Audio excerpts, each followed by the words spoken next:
Topics হচ্ছে মহাকর্ষ এবং অভিকর্ষ। এই তোমাদের বিজ্ঞানের চ্যাপ্টার 7 সবথেকে গুরুত্বপূর্ণ একটা টপিকস হচ্ছে মহাকর্ষ এবং অভিকর্ষ। আজকে আমরা মহাকর্ষ সংক্রান্ত যে জিনিসগুলো আছে সেগুলো আমরা শিখব। মহাকর্ষটা কি? মহাকর্ষ হচ্ছে মহাবিশ্বের যে সকল বস্তু আছে। মহাবিশ্বে কোন বস্তু আছে? মহাবিশ্বে সূর্য আছে, পৃথিবী আছে, মঙ্গল গ্রহ আছে, চাঁদ আছে, এগুলো সব মহাবিশ্বে আছে। তো মহাবিশ্বের প্রত্যেকটা বস্তুর মধ্যে যে আকর্ষণ থাকে ওই আকর্ষণকে মহাকর্ষ বল বলে, এবং ওই যে ঘটনাটা ঘটছে এইটাই হচ্ছে মূলত মহাকর্ষ। মানে মহাকর্ষ অর্থাৎ মহাবিশ্বের প্রত্যেকটা বস্তুর মধ্যে যে আকর্ষণ। যেমন দেখো, আমরা 8টা গ্রহ পড়েছি না? সবাই তো 8টা গ্রহ পড়েছি, তাই না? সূর্যের চারিদিকে গ্রহগুলো অনবরত ঘোরে। কখনো শুনেছো কোনো গ্রহ ছিটকে পড়ে গেছে? যেমন পৃথিবী ছিটকে আরেক জায়গায় চলে গেছে, এই কথা কি কখনো শুনেছো? এরা যেতে পারে না। এটা কেন যেতে পারে না? ওই হচ্ছে এদের মধ্যে এই দুইটা গ্রহের মধ্যে কিন্তু একটা হচ্ছে আকর্ষণ কাজ করে। প্রত্যেকটা মহাবিশ্বের প্রত্যেকটা বস্তুকণা, সূর্য, পৃথিবী, হ্যাঁ, প্রত্যেকটা বস্তুকণার মধ্যে আকর্ষণ কাজ করে। তো এইটা হচ্ছে মহাকর্ষ। এই মহাকর্ষ নিয়ে বিজ্ঞানী নিউটন একটা সূত্র আবিষ্কার করেছেন। সেই সূত্রটাকে বলা হয় বিজ্ঞানী নিউটনের মহাকর্ষ সূত্র। এই সূত্রটা কিন্তু সবাই ভালো করে পড়তে হবে। সূত্রটা হচ্ছে, আমরা বলেছি মহাবিশ্বের প্রত্যেকটি বস্তুকণা একে অপরকে আকর্ষণ করে, ঠিক আছে? এই আকর্ষণ বলের মান বস্তুকণাদ্বয়ের ভরের গুণফলের সমানুপাতিক। আগে এই লাইনটা আমরা একটু ফোকাস করি। মহাবিশ্বের প্রত্যেকটি বস্তুকণা একে অপরকে আকর্ষণ করে। ধরে নাও এই যে m1 একটা বস্তু, m2 একটা বস্তু। এই mটা কি? mটা হচ্ছে ভর। ভরের ইংরেজি নাম হচ্ছে মাস, m-a-s। এই জন্য ইংরেজি নাম থেকে আমরা এই প্রতীকটা নিয়ে এসেছি m। তো এই যে দুইটা বস্তু, এইটা হচ্ছে প্রথম বস্তুর ভর m1, এটা হচ্ছে দ্বিতীয় বস্তুর ভর m2। এই দুইটা বস্তুর মধ্যে আকর্ষণ বল এই দুইটা বস্তুর ভরের গুণফলের সমানুপাতিক। মানে দুইটা ভর গুণ করতে হবে, গুণফলের সমানুপাতিক। তাহলে m সমানুপাতিক m1 m2। m1 m2 পাশাপাশি কেন লিখেছি? এটা গুণ করছি। m1 m2 গুণ করছি, m সমানুপাতিক m1 m2। সমানুপাতিক মানে কি জানো? সমানুপাতিক মানে হচ্ছে তুমি যদি ভর বৃদ্ধি করো তাহলে কিন্তু বল বৃদ্ধি পাবে। ভর যদি কমায় দাও তাহলে বলটাও কমে যাবে। তার মানে এই পাশ যদি বৃদ্ধি করো বল অটোমেটিক বৃদ্ধি পাবে, আর এই পাশ যদি কমায় দাও বল অটোমেটিক কমে যাবে। আচ্ছা, এরপরের লাইনটা পড়ি। এবং এদের মধ্যবর্তী দূরত্বের বর্গের ব্যস্তানুপাতিক। তাহলে এই যে m1 আর m2 এদের মাঝখানে একটা দূরত্ব আছে, দূরত্বের ইংরেজি নাম হচ্ছে ডিসটেন্স। ওটাকে আমরা যেহেতু ডিসটেন্স d আসতেছে, প্রতীকটা আমরা d ব্যবহার করলাম। তাহলে এদের মধ্যবর্তী দূরত্ব হচ্ছে d। তাহলে এই মধ্যবর্তী দূরত্বের বর্গের ব্যস্তানুপাতিক। দেখো দুইটা কিন্তু একই চিহ্ন, তাহলে সমানুপাতিক আর ব্যস্তানুপাতিক তফাৎটা কি? সমানুপাতিক দেখো গুণ আকারে আছে, আর ব্যস্তানুপাতিক ভাগ আকারে আছে। তো কোনো কিছু ভাগ আকারে থাকলে আমরা সেটাকে বলবো ব্যস্তানুপাতিক, আর গুণ আকারে থাকলে বা সিম্পলি থাকলে সেটাকে আমরা বলবো সমানুপাতিক। তাহলে f সমানুপাতিক 1/d²। এই যে দুইটা আমরা মান পেয়েছি, এই দুইটাকে আমরা যখন এক জায়গায় করলাম, f সমানুপাতিক a1 m2/d²। এখন আমরা যখন কোনো সূত্র করি, সূত্র কিন্তু আমরা সমান চিহ্ন দিই। সমান চিহ্ন দিই না সবাই? সূত্র কিন্তু আমরা সমান চিহ্ন দিই, কিন্তু এইখানে তো সমানুপাতিক চিহ্ন আছে। এই সমানুপাতিক চিহ্নটা তুলে আমাকে সমান চিহ্ন আনতে হবে। এই জন্য আমাকে একটা ধ্রুবক মান নিতে হবে। এই ধ্রুবকটা যদি তুমি নাও তাহলে সমানুপাতিক চিহ্ন দিলে সমান চিহ্নটা আসবে। এই ধ্রুবকটাকে আমরা কি বলবো? g। gটাকে বলা হয় সমানুপাতিক ধ্রুবক, কিন্তু একে মহাকর্ষীয় ধ্রুবকও বলা হয়। কি ধ্রুবক বলা হয়? মহাকর্ষীয় ধ্রুবক। আচ্ছা, এবার দেখো g এর একটা মান আছে 6.673 গুণ 10 to the power -11। 10 to the power -11। এবং এই মহাকর্ষ ধ্রুবকের একক হচ্ছে newton metre square per kg square. এখন এটা কিভাবে আসছে আমরা অবশ্যই দেখাবো। তার আগে আমরা এই মানটা সবাই একটু মুখে মুখে বলি। 6.673 গুণ 10 to the power -11 newton metre square per kg square. আমরা পার কেন দিলাম? এই যে মাইনাস চিহ্ন আছে বিধায় আমরা পার বলছি। ওকে, এবার সূত্রটা আমরা একটু F সমান g into G into m1 m2 M1 M2 by d square. by D square। সবাই একটু মনোযোগ দিই। মহাকর্ষ বলের একক। দেখো তোমরা এটা বাংলায়ও লিখতে পারবা, ইংলিশেও লিখতে পারবা। মহাকর্ষ বলের একক হচ্ছে নিউটন। আর যদি বাংলায় লেখো তাহলে কি লিখবা? বাংলায় এরকম বানান করে লিখবা নিউটন। মহাকর্ষ বলের একক হচ্ছে নিউটন। এখন এই যে জি এর এককটা কিভাবে আসলো এটা আমরা একটু বের করি।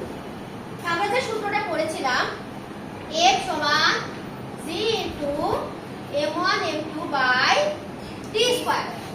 এবার দেখো আমরা জিটাকে বাম দিকে নিয়ে আসবো বা কোনাকুনি একটু গুণ করি। দেখো এটা নিচে আছে, আমরা একটু কোনাকুনি গুণ করি।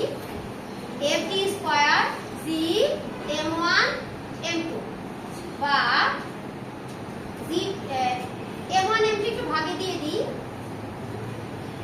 m1 m2 সমান g। একটু এই পাশে সরাই নিয়ে আসি। f d square m1 m2। এবার দেখো বলের একক আমরা কি করেছিলাম? বলের একক করেছিলাম নিউটন। বলের একক নিউটন করেছিলাম। এবার দেখো দূরত্বের একক হচ্ছে মিটার। আমরা কোন দূরত্ব মিটারে প্রকাশ করি, যে এত মিটার দূরত্ব, 1 মিটার দূরত্ব, 2 মিটার দূরত্ব, 3 মিটার দূরত্ব, আমরা কিলোমিটারেও কিন্তু প্রকাশ করি। তাহলে দূরত্বের একক হচ্ছে মিটার, কিন্তু দূরত্ব ডি স্কয়ার আছে এজন্য মিটার স্কয়ার। এবার দেখো ভরের একক হচ্ছে কেজি। ভরের একক কেজি। আমরা যখন দোকানে কোনো কিছু কিনতে যাই, যে বলো যে বাজার থেকে চাল কিনে নিয়ে আসতে হবে, আমি কিনি কি 2 কেজি চাল, 5 কেজি চাল। এই যে 2 কেজি চাল, 5 কেজি চাল, এটা কিন্তু ভর। আমি যদি বলি তোমাদের ওয়েট কত, আমরা যেটা বলি যে আমি 50 কেজি, আমি 45 কেজি, এটা কিন্তু তোমরা ভর বলো। ঠিক আছে, এটা হচ্ছে ভর। তাহলে ভরের একক কেজি। এখানে কয়টা ভর আছে বলো তো? 2টা ভর আছে। কয়টা ভর আছে? 2টা। তাহলে 2টা ভর আছে কেজি আর কেজি, তাহলে কি হয়? কেজি স্কয়ার হয় না? কেজি স্কয়ার হয়। এবার দেখো নিউটন মিটার স্কয়ার এইভাবে আমরা রাখলাম, কিন্তু কেজিটা ভাগে আছে না? ভাগে আছে, এজন্য আমরা এই ভাগটাকে পাশে দিব। তো পাশে দেওয়া হলে হবে কি, এখানে যে পাওয়ারটা আছে ওই পাওয়ারটা নেগেটিভ হয়ে যাবে। কি হয়ে যাবে? নেগেটিভ হয়ে যাবে। কারণ এটা নিচে ছিল, নিচ থেকে আমরা উপরে লিখতেছি, গুণ আকারে লিখতেছি।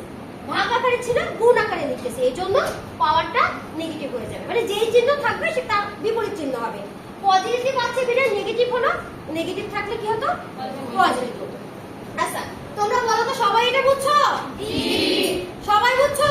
জি। আচ্ছা তাহলে আমরা যে মহাকর্ষের যে বলের সূত্রটা করলাম, আমরা এখন এই সূত্রের হচ্ছে কিছু অঙ্ক দেখি। হ্যাঁ আসো আমরা সবাই এই সূত্রে একটু অঙ্ক দেখি।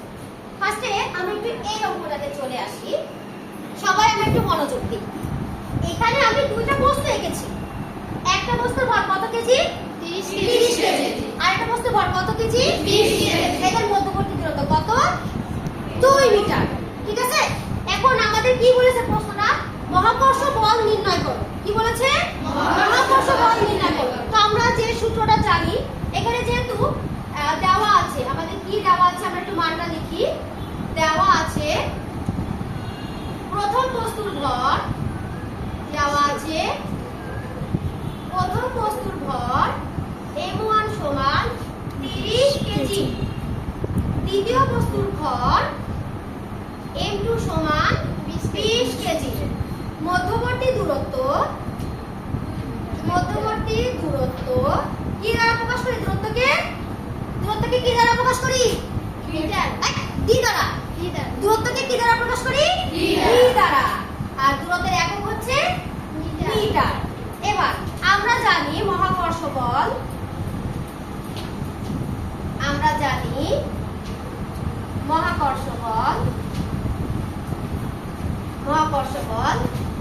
F সমান G into m1 m2 by d square. আচ্ছা আমরা g এর মানটা ব্যবহার করছি না, g এর মানটা আমরা রেখে দিলাম, g টাকে আমরা এভাবে রেখে দিলাম। m1 এর মান হচ্ছে 30, m2 এর মান 20 আর মধ্যবর্তী দূরত্ব 2 স্কয়ার। এখন আমরা যদি এটা হিসাব করি তাহলে g 30 গুণ 20, 2 দুগুণে কত? 4, 2 দুগুণে কত? 4, কাটাকাটি করি, 4 5 20, এবার গুণ করি, 3 5 15, 150, 150 30 থাকলো, এর এককটা কি বলবো? নিউটন। একক কি হলো? নিউটন। সবাই বলো অঙ্কটা কি বুঝেছো? তাহলে এরকম অঙ্ক আসলে তোমরা পারবা? আচ্ছা, এবার আমরা এই যে আরো দুটো অঙ্ক আছে, আমরা একটু দেখি। বলেছে বস্তু কণাদ্বয়ের ভর দ্বিগুণ করলে বল কত গুণ হবে? প্রথম বস্তু কণাদ্বয়ের ভরকে দ্বিগুণ করতে বলেছে, তাহলে বল কত গুণ হবে? দেখো আমরা প্রথম ফর্মুলায় পড়েছিলাম F সমানুপাতিক m1 m2, আমরা এই ফর্মুলা পড়েছিলাম না, F সমানুপাতিক m1 m2। এখন তোমাকে বলেছে ভরকে তুমি দ্বিগুণ করো, তাহলে m1 যে ভরটা দ্বিগুণ করলে কি হয়? 2m1 হয়। m2 যে ভরটা ওটাকে দ্বিগুণ করলে কি হয়? 2m2 হয়, 2m2। তাহলে বা গুণ করলে 2 দুগুণে 4 m1 m2, তাহলে কত গুণ আসতেছে বলো তো? 4 গুণ। ভর দ্বিগুণ করলে বল 4 গুণ আসে। আচ্ছা, এবার দেখো আমরা যে পরে দ্বিতীয় প্রশ্নটা, বস্তু কণাদ্বয় যদি দূরত্বকে দ্বিগুণ করো, তাহলে বল কত গুণ হবে? আমরা আবার দ্বিতীয় সূত্রটা পড়েছিলাম F সমানুপাতিক 1/d²। তাহলে আমাদের দূরত্বকে কি করতে বলেছে? দূরত্বকে দ্বিগুণ করতে বলেছে, তাহলে d এর জায়গায় কি লিখবো? 2d। দ্বিগুণ করতে বলে 2d, 3 গুণ করতে বলে 3d, 4 গুণ করতে বলে 4d। ওকে, তাহলে এইবার 2 দুগুণে কত হচ্ছে? 4d² বা 1/4 1/d²। তাহলে বল কত গুণ হচ্ছে বলো তো? কত গুণ হচ্ছে? 1/4। বল কত গুণ হচ্ছে? 1/4। এবার সবাই আমরা একটু মুখে মুখে বল। বস্তু কণাদ্বয়ের ভর দ্বিগুণ করলে বল 4 গুণ হচ্ছে, তাহলে 4 গুণ বেশি হচ্ছে। বস্তু কণাদ্বয়ের দূরত্ব দ্বিগুণ করলে বল 1/4 হচ্ছে। 1/4 মানে কি? 4/1। এবার বলো এই 4 গুণ বেশি না এই 1/4 বেশি? কোনটা বেশি? 4 গুণ বেশি। কোনটা বেশি? 4 গুণ। দেখো কারণ দেখো এটা 4 গুণ আর এটা কি 4/1 এই জন্য আমরা বললাম যে ভর বাড়ালে বল বৃদ্ধি পায়, ভর কমায় দিলে বল কমে যায়, আর দূরত্ব বৃদ্ধি পেলে বল কমে যায়। দূরত্ব কমে গেলে বল বেড়ে যায়, মানে এটা উল্টা কাজ হয়। এটা কি কাজ হয়? উল্টা। মানে এখানে তুমি ভর বৃদ্ধি করছো, বল বেড়ে যাচ্ছে, ভর কমায় দাও বল কমে যাবে। আর দূরত্ব কি হচ্ছে? দূরত্ব বৃদ্ধি করো বল কমে যাবে, দূরত্ব কমে গেলে বল বেড়ে যাবে। তাহলে সমানুপাতিক আর ব্যস্তানুপাতিকের অর্থ হচ্ছে সমানুপাতিকে বৃদ্ধি পাবে, এক পাশ বৃদ্ধি পেলে আরেক পাশ বৃদ্ধি পাবে, আর ব্যস্তানুপাতিকের শর্ত হচ্ছে এক পাশ বাড়লে আরেক পাশ কমে। কি সবাই বুঝতে পারছো টপিকস?